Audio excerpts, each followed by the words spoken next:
eu peço a você que já sente o dedo no like, porque é melhor você sentar o dedo no like agora, porque talvez você fique chateado comigo no meio do programa, e manda esse link para o máximo de amigos e inimigos que você puder, porque, afinal, esse aqui é o Paulo Figueiredo Show. Figueiredo.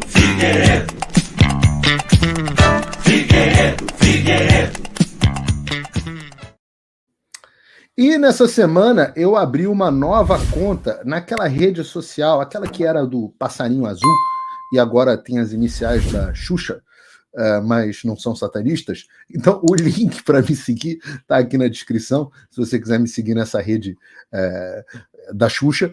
E o meu perfil é o @pfigueiredobr.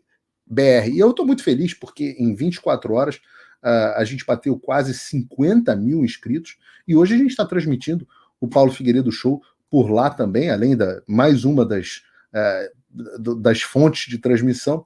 Mas a verdade é que a gente não sabe o quanto isso vai durar. A gente não sabe quanto esse perfil novo, é o meu quarto perfil nessa rede, o quanto que ele vai durar. Na verdade, eu tenho que ser honesto com vocês, eu fiz esse perfil justamente esperando o bloqueio do Alexandre, e isso faz parte da minha estratégia aqui, da minha próxima ofensiva contra o regime ditatorial brasileiro aqui nos Estados Unidos. Então, num certo sentido, eu quero ser bloqueado de novo. É necessário que eu seja bloqueado de novo. Mas enquanto eu não for, a gente vai continuar transmitindo e falando com o máximo de gente possível. Então, se você puder me seguir, eu vou gostar muito. Mas eu volto a dizer, nada disso seria necessário se todo mundo tivesse um VPN. Se todos os brasileiros usassem VPN, o Alexandre podia fazer o que quiser, que as redes sociais continuariam de pé. Então, se você não quer ficar como refém da ditadura brasileira e não quer ficar refém da polícia da internet brasileira, eu recomendo que você recupere a sua privacidade através do Proton VPN. Eu anuncio o Proton VPN em todos os programas, mesmo não sendo financeiramente a melhor das escolhas como anunciante, tem anunciante que paga bem mais, mas no final das contas é porque eu entendo que todos deveriam ter VPN. Eu falo do VPN aqui há muito tempo e eu fico muito feliz quando eu vejo tantos de vocês aí no chat falando, estou usando VPN, e isso é muito legal, me deixa muito feliz. O Proton VPN custa só R$ 4,49 por mês, você tem duas opções, ou R$ 4,99 no plano anual, e você tem essas duas opções. E se você não quiser fazer nenhuma delas, eu ainda assim falo, tenha um VPN, usa para abrir vídeos de vez em quando, etc. Você tem aqui a opção de se cadastrar gratuitamente.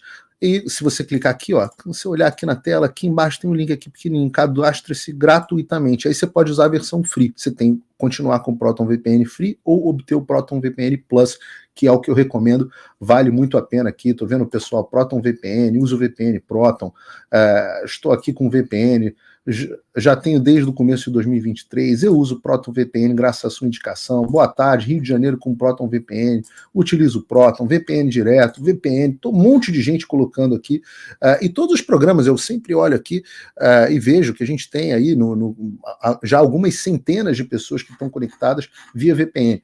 Então, recomendo fortemente, R$ 4,99 por mês no plano anual, o Proton VPN.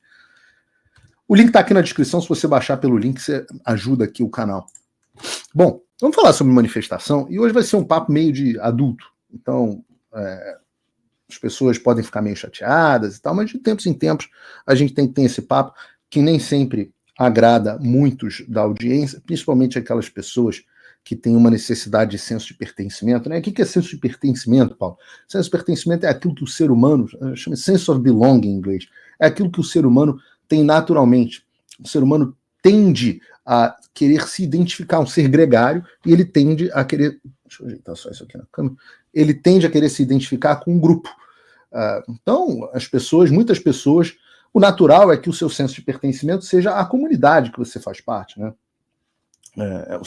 Sua pátria, a sua fé, a sua família, o seu clã, né? O senso de pertencimento seja em relação a isso. Mas como na sociedade pós-moderna as pessoas estão perdendo os seus vínculos com a própria pátria, com a sua fé, com o seu clã, com o seu local de origem, isso acaba sendo substituído por outras coisas. No Brasil, você tem um problema grave. O professor Olavo de Carvalho falava muito sobre isso, né? No Brasil você tem um problema grave de falta de identidade. Falta uma identidade cultural, falta uma identidade nacional, e as pessoas substituem essa identidade por outras coisas. Então você pensa, por exemplo, numa parada do orgulho. A pessoa substitui a vontade, ela substitui a identidade dela pela prática sexual dela. A prática sexual não é mais simplesmente um ato, ela define quem a pessoa é. Então a pessoa bota o arco-íris, vai para eu tenho orgulho, eu tenho orgulho. Do que você tem orgulho? Não, eu tenho orgulho da minha prática sexual. Então é obviamente uma substituição para que a pessoa possa pertencer a uma comunidade, pertencer a um grupo. E isso acontece em vários outros fenômenos. O Brasil tem muito no clube de futebol, né? A pessoa que ama tanto o Corinthians, ama tanto. O Vasco hoje está difícil de amar, mas ama tanto o seu clube de futebol que ela sai na briga, ela diz eu sou, algo que é um símbolo que não representa absolutamente nada, mas com aquilo ela tem um senso de comunidade. E muitas pessoas no Brasil atual substituíram esse senso de pertencimento por um senso de pertencimento da política.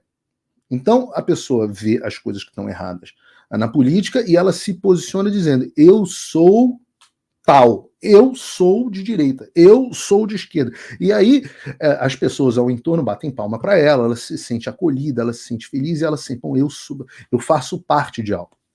E lá, se você for ler a teoria das camadas, lá que o professor Olavo de Carvalho falava tantas camadas de personalidade, conforme o processo de amadurecimento vem e você vai superando as camadas, isso vai ficando para trás na sua vida.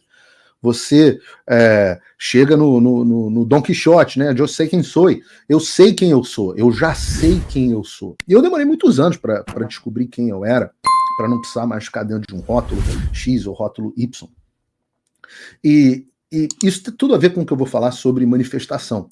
Porque muitas pessoas sentem a necessidade desse abraço da plateia. Principalmente quando a gente está falando de gente que está dentro da política ou de influenciadores. Muitas vezes pessoas que não têm tanta expressão na carreira delas e acabam recorrendo ao expediente de ficar falando na internet. Então elas precisam mostrar que elas são verdadeiramente de um determinado grupo para que o público as abrace. E eu vou contar uma história para vocês aqui para ilustrar um pouco como que eu sigo por um outro caminho. Uma história pessoal e envolve o presidente Bolsonaro. Eu conheci o ex-presidente Bolsonaro pessoalmente, mas meio tarde nessa história. Eu já era presidente, eu não o conhecia pessoalmente, meu pai conhecia, mas eu não o conhecia, eu já estou nos Estados Unidos desde 2015. Então eu não o conhecia e já o conheci quando ele era presidente e eu já era jornalista. Então houve um jantar e ele me chamou, eu estava presente no jantar, aqui na visita dele aos Estados Unidos, e ele me chamou para sentar justamente ao lado dele. Foi muito gentil comigo, né? Eu já conhecia, claro, e me tornei amigo pessoal do Eduardo Bolsonaro. Eu considero realmente o Eduardo Bolsonaro um amigo, independente da política. A gente pode ter divergência na política, mas eu pessoalmente gosto dele, acho ele um cara legal, acho ele um cara correto, acho ele um cara inteligente, acho ele um cara do bem. Então, aos poucos fui me tornando amigo dele pessoal. Já conhecia e me dou muito bem com o Flávio. O Carlos, eu nunca troquei uma palavra na minha vida, e muita gente pensa que eu desgosto, que eu tenho alguma treta com o Carlos, não tem. Mas eu só vim conhecer o Jair pessoalmente, quando ele já era presidente, justamente nesse jantar. E ele foi muito gentil, muito cordial comigo por conta do meu avô e talvez porque ele gostasse, segundo ele, gostava muito de assistir às minhas participações. E foi um jantar muito bom. Eu adorei a companhia dele, a gente ficou ali só com uma certa privacidade, então falando besteira pra caramba, que os dois são piadistas, falamos coisas que seriam assim absolutamente impublicáveis, e foi muito divertido.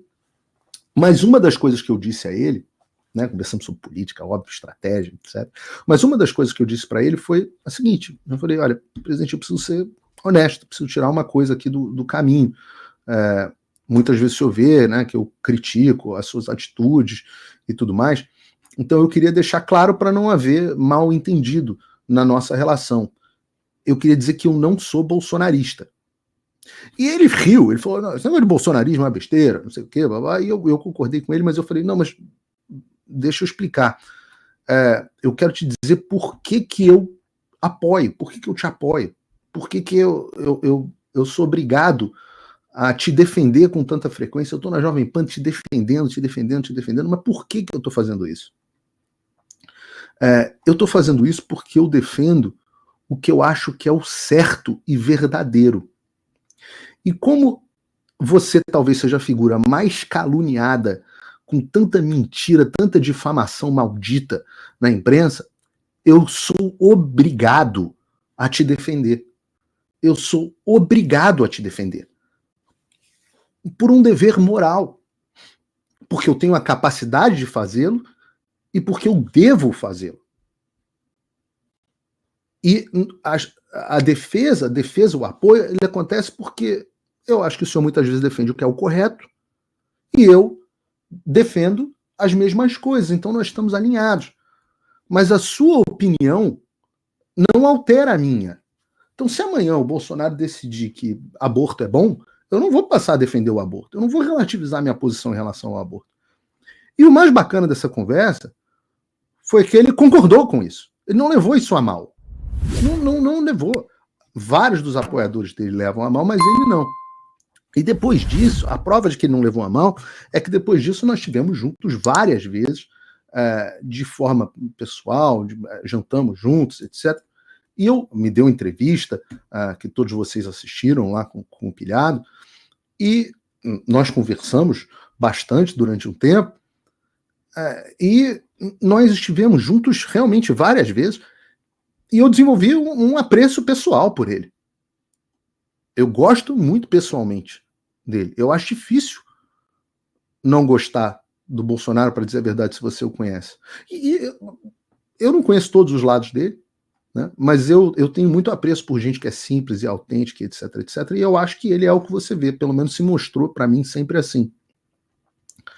Agora, posto isso, eu não tenho nenhum compromisso com o Bolsonaro. Eu não sou fechado 100% com o mito, fechado com o capitão. Eu não tenho nada disso. Nada. Volto a dizer, ele me parece que leva isso muito bem, o fato de eu não estar 100% fechado com o mito. Isso mostra para mim maturidade. Muita gente no entorno dele não tem essa maturidade. Teve até um vereador, não, acho que agora é deputado estadual, conhecido, que era muito hostil a mim, porque via as críticas que eu fazia, e um dia eu falei para ele, com o tempo ele viu quem eu era, e eu falei para ele, olha, você tem que entender, vocês são parte do grupo político do Bolsonaro, eu não sou. Se eu, por um acaso, tivesse aceitado fazer parte de um ministério, alguma coisa do tipo, imediatamente, eu brinco, né, no caso do Mourão, por exemplo, se eu fosse vice do Bolsonaro, imediatamente eu teria que acabar com as que eu disse que eu brinco que é a única posição que eu aceitaria, porque o vice é a melhor profissão do mundo, né? Eu falei, imediatamente eu teria que parar de fazer qualquer crítica e guardar para mim, porque de fato eu passo a ficar embaixo de uma liderança.